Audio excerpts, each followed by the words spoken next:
मसीह उसके बाबरकत फतेहमंद जलाली नाम में आप सबों की सलामती हो। आज सुबह हम पढ़ेंगे ज़बूर 121।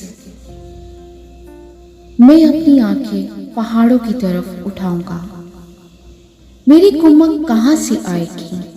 मेरी कुम्मक खुदावंद से है, जिसने आसमान और जमीन को बनाया। वो तेरे पाँव को फिसलने ना देगा, तेरा मुहाफिज ऊँघने का नहीं। देख, इस्राएल का मुहाफिज ना ऊँघेगा ना सोएगा। खुदावंद तेरा मुहाफिज है। खुदावंद तेरे दाहिने हाथ पर तेरा साहिबान है।